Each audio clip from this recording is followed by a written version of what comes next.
Merci beaucoup, Monsieur le Directeur Général, de m'avoir associé aux travaux de cet important forum scientifique sur le nouveau monde urbain et le futur de nos villes, et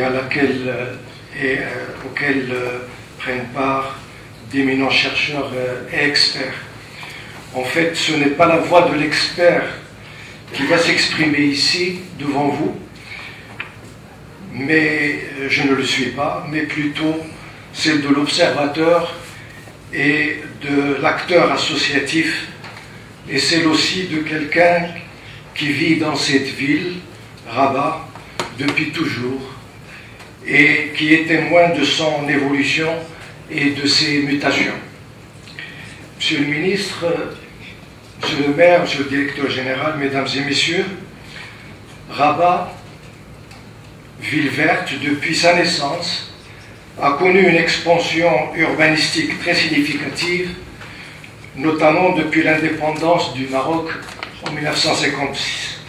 Cette expansion s'est faite de manière horizontale, occupant des espaces tout au long du littoral et à l'intérieur des terres à l'origine agricole.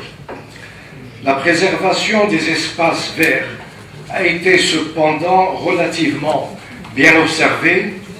Ces jardins et ces bois, ces riades et ces vergers lui conservent son cachet spécifique. À noter aussi que les nouveaux quartiers construits dans les années 30 et 40 du siècle dernier, celui de l'Agdal, qui a malheureusement disparu pour céder la place aux immeubles, et les Orangers, qui est toujours là, heureusement, et plus tard le Suissi, ils ont été construits dans de véritables écrins de verdure.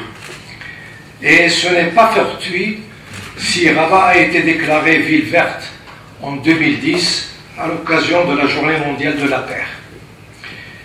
S'étendant sur une superficie de plus de 120 km², avec une population de près de 750 000 âmes, Rabat offre à ses habitants, comme a dit Monsieur le maire tout à l'heure, 20 m² d'espace vert par habitant en moyenne. Elle se classe cependant à la 112e place du classement mondial des villes vertes. Mais Rabat est aussi une ville à fonction multiple. Monsieur le maire l'a soulevé tout à l'heure. C'est une fonction administrative, c'est la capitale, c'est normal, et institutionnelle. Elle est le siège de l'administration centrale, des institutions représentatives et politiques, des représentations diplomatiques, etc. Elle a une fonction culturelle et intellectuelle importante, les universités, les instituts, les musées, les grandes écoles. Elle a une fonction économique quand même, par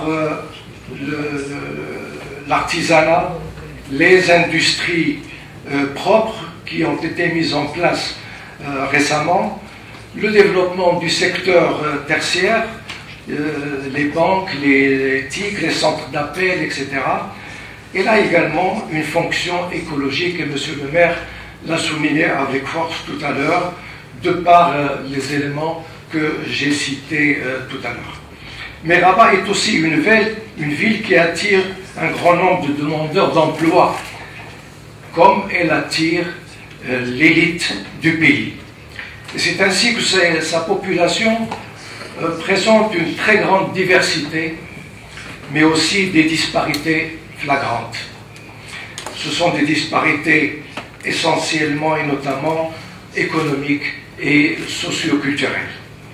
Et pour assurer son développement durable, Rabat doit tenir compte de certains paramètres tels que sa position stratégique, le fait qu'elle soit un centre administratif, son activité économique et son caractère culturel.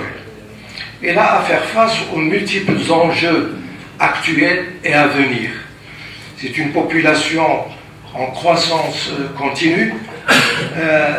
Il y a le problème de la création d'emplois, les besoins en logement, l'éradication des bidonvilles et des constructions insalubres et même sauvages, rattrapage des retards pris dans le règlement de problèmes épineux, à savoir le ramassage et le traitement des déchets et les équipements de base.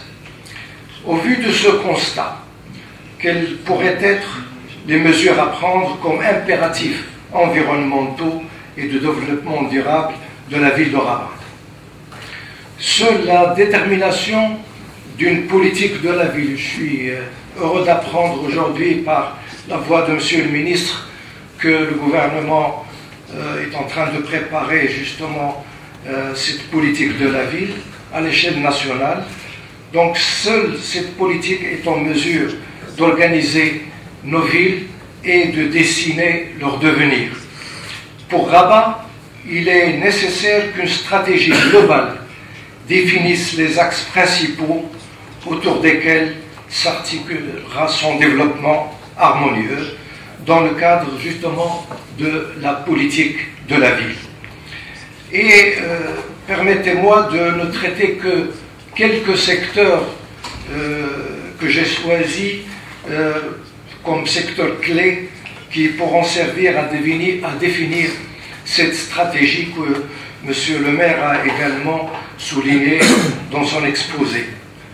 Premièrement, les projets structurants de la ville.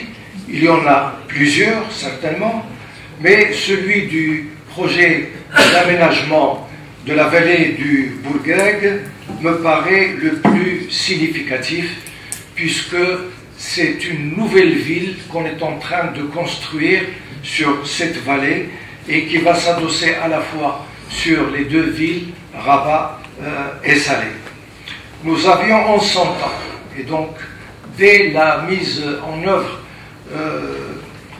dès qu'on a commencé à réfléchir sur le projet actuel, nous avions dégagé les impératifs à observer pour conduire ce chantier gigantesque et qui sont basés sur un aménagement global de la vallée, une étude écologique de faisabilité, un programme d'assainissement du fleuve, il a été fait, monsieur le maire l'a souligné, la protection de la zone humide du fleuve, c'est extrêmement important parce qu'il y a des endroits du fleuve où l'écosystème et la biodiversité comprennent des données extrêmement importantes dans l'environnement. La préservation de la dimension historique et culturelle de la vallée. Lors des travaux de préparation du chantier, il a été constaté que des ouvrages, que des vestiges romains existent sous terre actuellement et qu'il va falloir mettre à jour. Un programme d'aménagement qui alterne des séquences construites et des séquences végétalisées afin d'éviter une minéralisation du site. Deuxième problème, c'est celui de l'organisation du transport, mais surtout celui de la problématique de la circulation. Car la circulation devient un véritable casse-tête à la fois pour les habitants et pour les responsables et gestionnaires de la ville. Plusieurs études ont été faites par des bureaux internationaux, mais les solutions préconisées ont été très vite dépassées en raison de l'augmentation rapide du nombre de véhicules particuliers.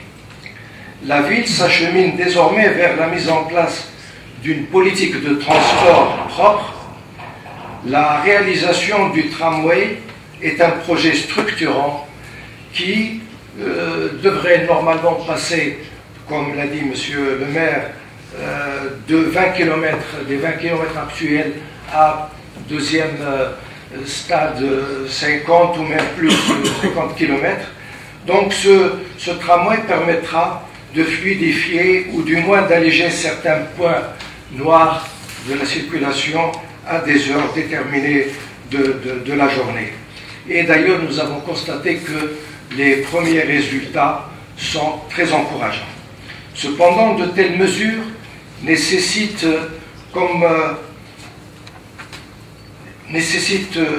d'être complétées par d'autres mesures, comme par exemple, et dans l'immédiat, création d'axes à sens unique, interdiction de tourner à gauche au croisement, optimisation des temps d'arrêt au feu rouge.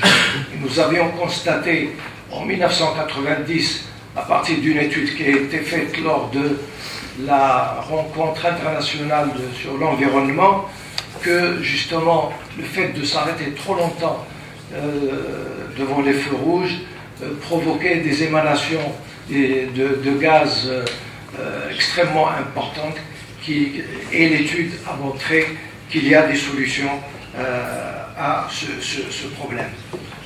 Et des mesures qui sont à long terme, telles que le financement de la recherche publique en faveur des nouvelles technologies de transport vert, l'investissement significatif dans les transports publics, et là je pense que la politique du transport telle qu'elle a été définie par le conseil de la ville, monsieur le maire l'a dit tout à l'heure, est en train d'être mise en place, des systèmes intelligents de régulation du trafic, des nouvelles stratégies des axes routiers par la construction de rocades et de voies de contournement pour éviter que les véhicules qui passent par Rabat passent plutôt par des contournements sans être obligés de passer par le centre de ville. Et enfin, pourquoi ne pas penser dès à présent à instituer une taxe verte aux automobilistes? Et je donne l'exemple de Londres. Si vous voulez circuler dans Londres avec votre voiture, vous payez à peu près 3 pounds par jour. Troisième grand problème, celui de la pollution. Et cette pollution est automatiquement liée, à mon sens, dans Rabat, au problème de la circulation dans une large mesure.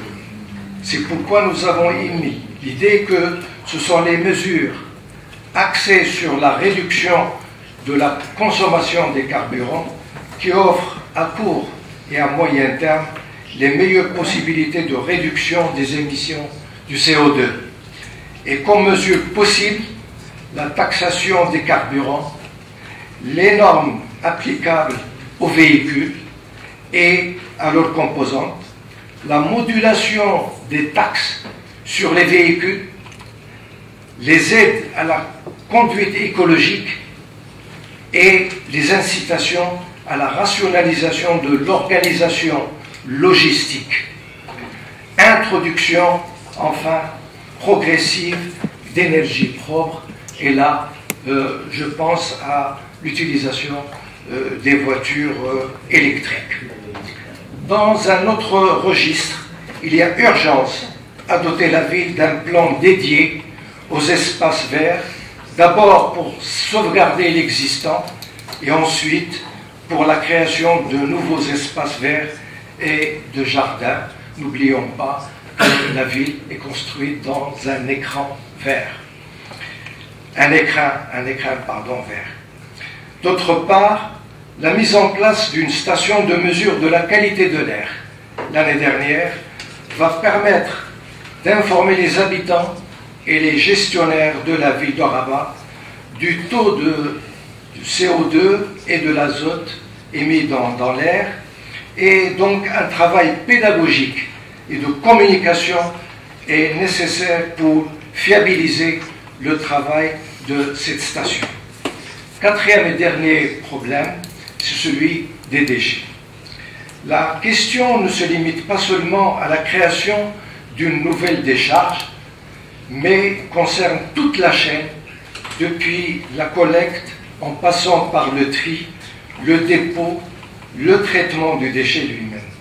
Il est maintenant impératif de moderniser ce secteur en mettant en place une nouvelle structure du traitement du déchet, le tri devant se faire en amont à partir de l'habitant, à partir de la maison, à partir de l'immeuble.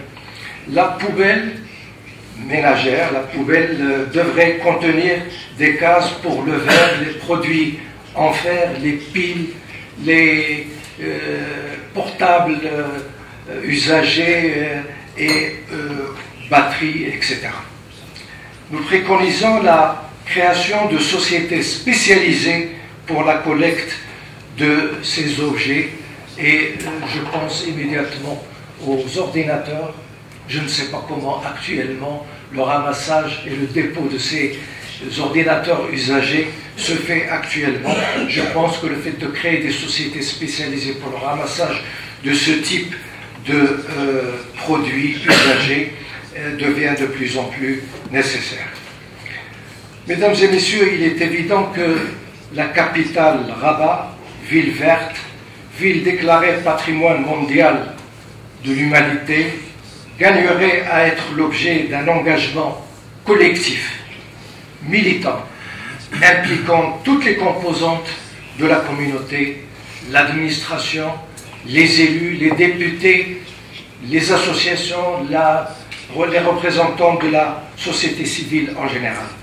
Et je voudrais saluer ici, devant vous, la démarche de M. le maire de Rabat, qui a été le premier homme au Maroc à avoir appliqué une disposition de la charte communale qui lui donne la possibilité, et facultativement, mais il l'a fait, qui institue la commission de la parité et de l'égalité des chances et qui implique des personnalités, des expertises, des représentants de la société civile pour apporter leur contribution à la solution de problèmes qu'affronte la ville de Rabat.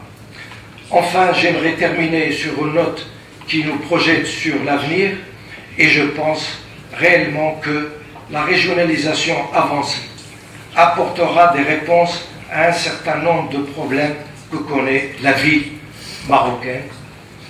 Le projet qui a été soumis par la commission en charge de l'étude de la régionalisation avancée place Rabat dans son contexte et son environnement naturel. Cependant, Rabat mérite d'avoir un statut particulier. Quelques-uns me diront encore un statut particulier puisqu'elle est déjà sous statut particulier, contrairement à ce qui se passe dans les autres villes. Eh bien, il lui faut un statut particulier dans le cadre de justement la régionalisation et surtout que sa voisine Salé a besoin d'être adossée à la capitale pour plusieurs raisons, pour bénéficier du traitement spécifique que la capitale a.